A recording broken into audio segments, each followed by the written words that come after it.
उसके बाद में मैं थोड़ा आपको बताना चाहता हूँ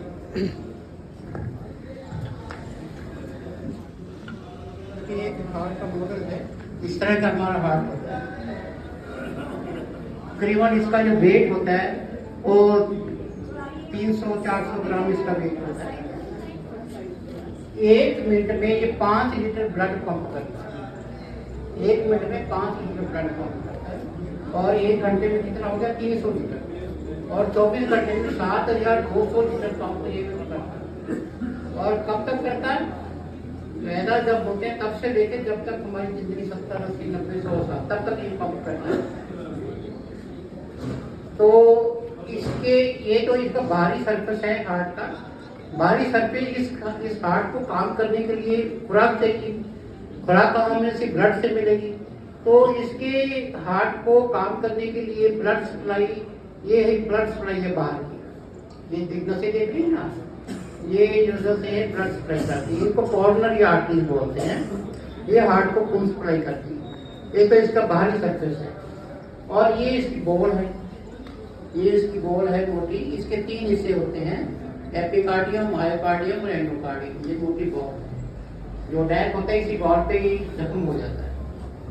ये अंदर के हिस्से में इसके 4 कमरे होते हैं, राइट और लेफ्ट। जो राइट हिस्सा होता है उसमें भी 2 हिस्से होते हैं, ऊपर और नीचे। एक ऊपर का कमरा है, एक नीचे का कमरा। तो लेफ्ट में भी 2 कमरे होते हैं, एक ऊपर का कमरा, एक नीचे का कमरा। ऊपर के कमरे में जो दाएं हिस्सा होता है उसके ऊपर के कमरे में पूरे शरीर से ब्लड घूम के आता है, गंदा हो जाता है, नीला पड़ जाता है।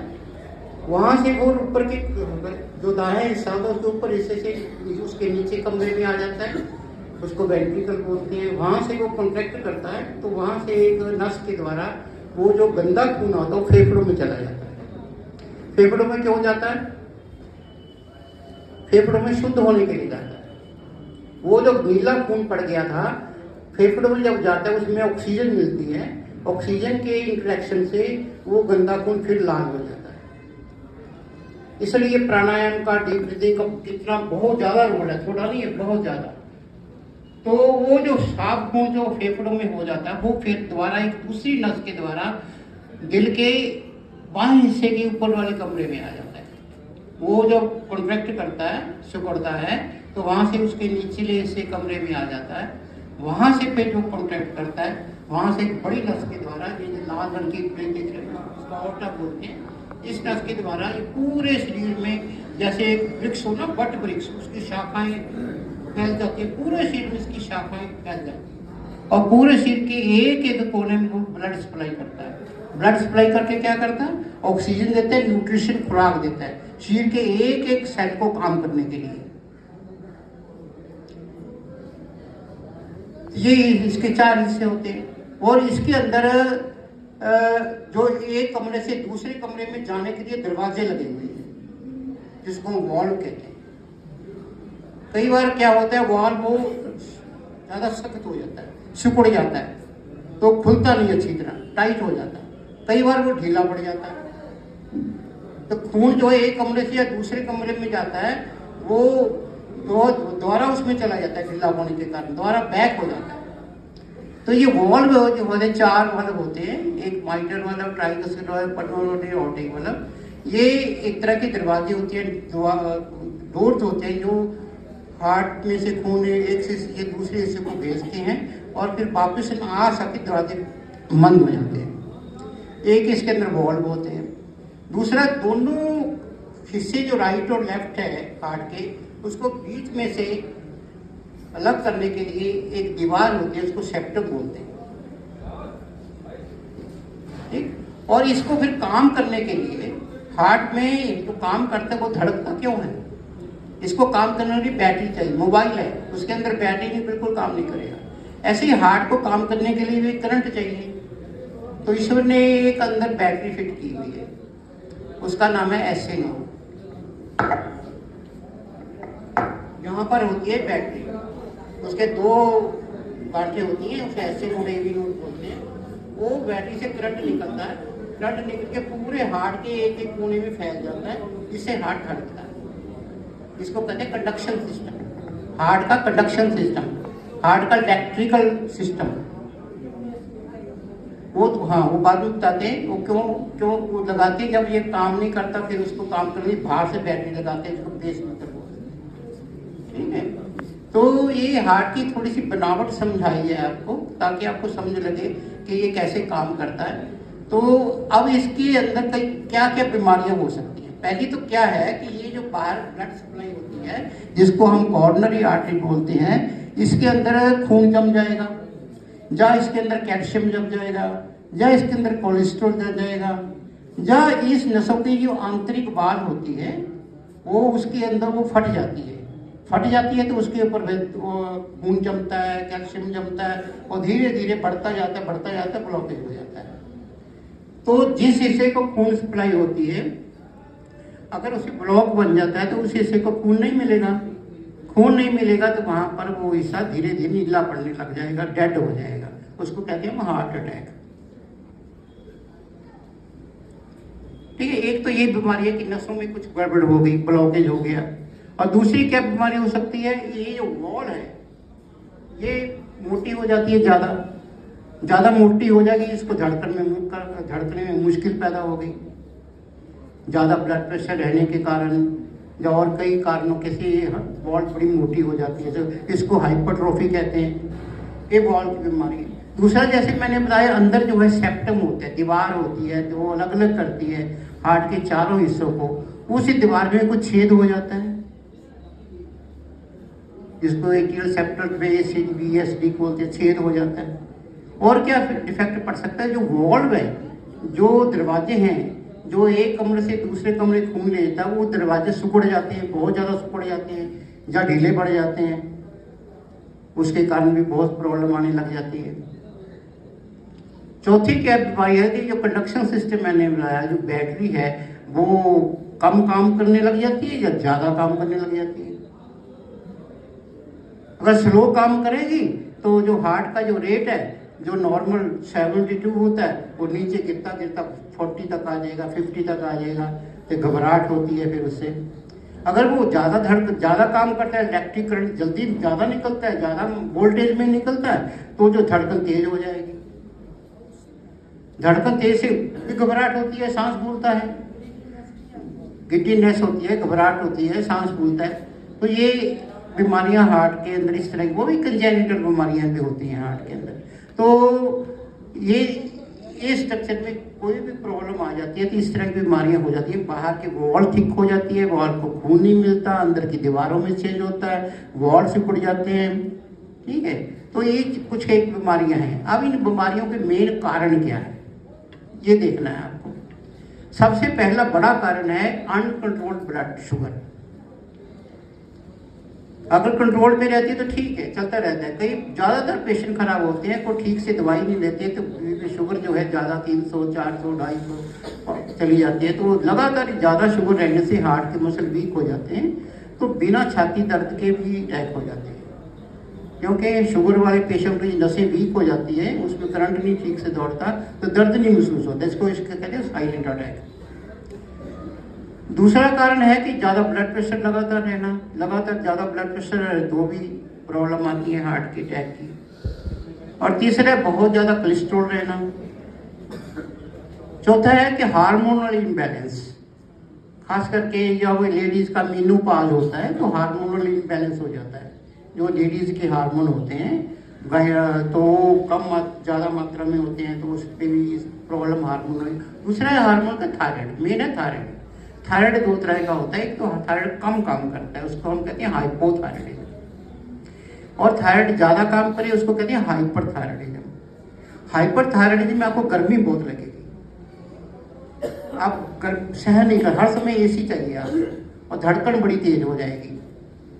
हार्ट उसमें जो केमिकल निकलता है वो हार्ट पे सीधा असर करता है, तो हार्ट की धड़कन बढ़ा देता है।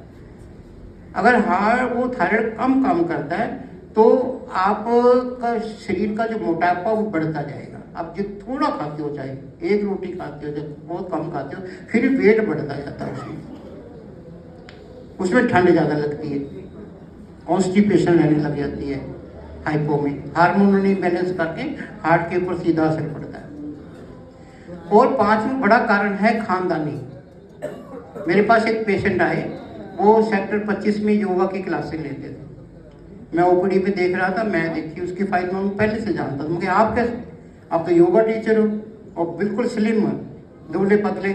कहते जी मेरे खानदान में है, मैं इसलिए तो खानदान में चली आ रही है।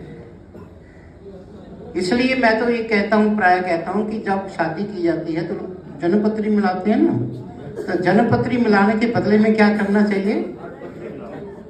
लड़का लड़की का खून एक्सचेंज करना चाहिए। वो अपना डिक्लेरेशन लेके आए, लड़के वाले अपनी लड़की वाले अपना डिक्लेरेशन ले जाए, ठीक है, और भी अपना ब्लड एक्सचेंज करके दे दो। नस से थोड़ा ब्लड ले लो 5 ml, बस अपने आप बॉडी से चेक करा लो। वो सारे 30-40 टेस्ट सारे उसमें चेक करा लो। थायराइड तो नहीं है, शुगर तो नहीं है, बीपी तो नहीं है, यूरिया क्रिएटिनिन तो नहीं है, HIV तो नहीं है, वो सारा कुछ ओके है तो फिर करना चाहिए।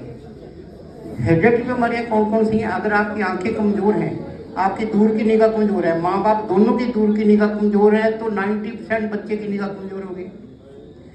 माँ बाप को दोनों को शुगर है, बच्चे को 100% शुगर होगी। बीपी है तो होगा। हार्ट की बीमारी अगर माँ बाप को है तो बच्चे को किसी भी उम्र में हार्ट की बीमारी हो सकती है।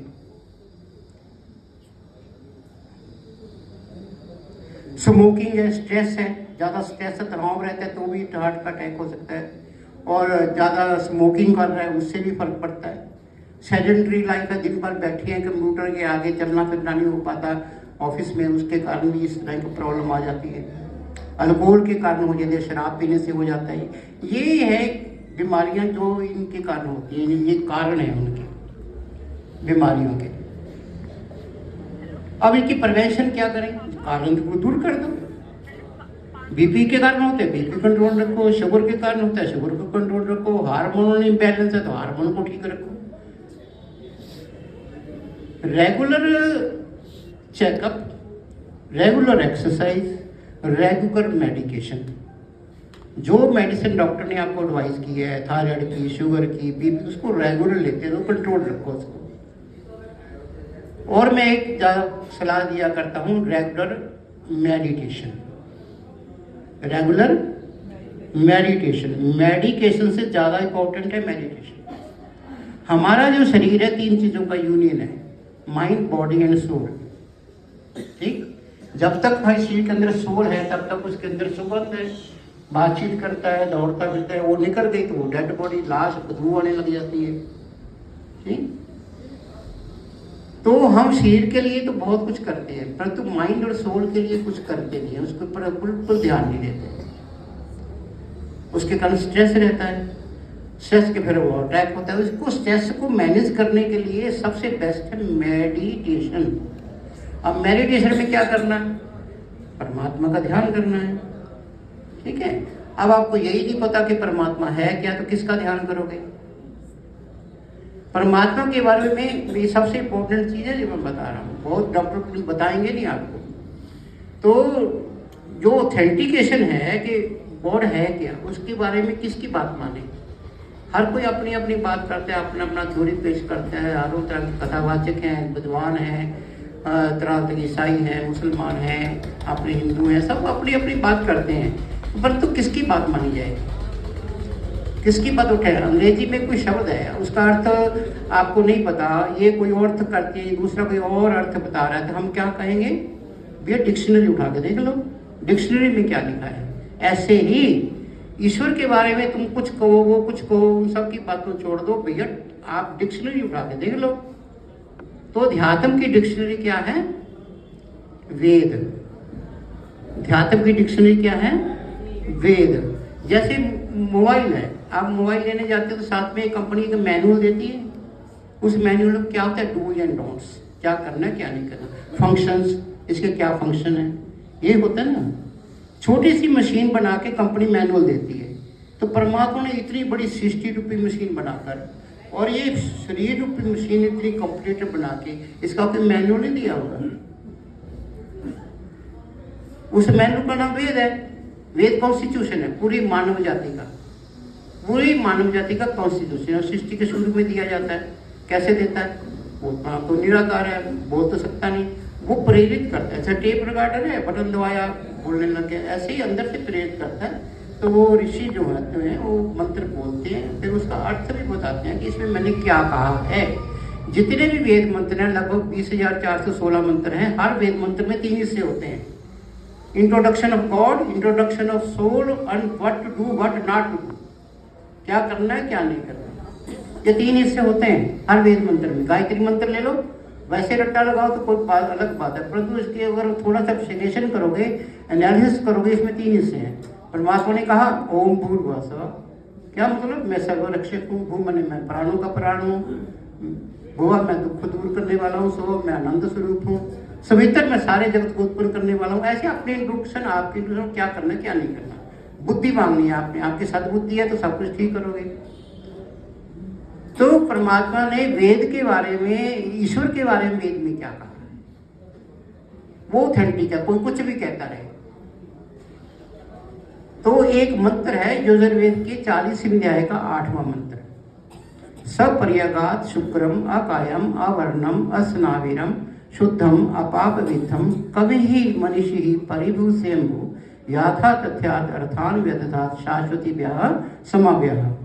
पहले 4-5 शब्द मैं बताता हूँ। सपर्यगात, ईश्वर कह रहा है हे मनुष्य, सपर्यगात, मैं सब जगह फैला हुआ हूँ, मैं सर्वव्यापक हूँ।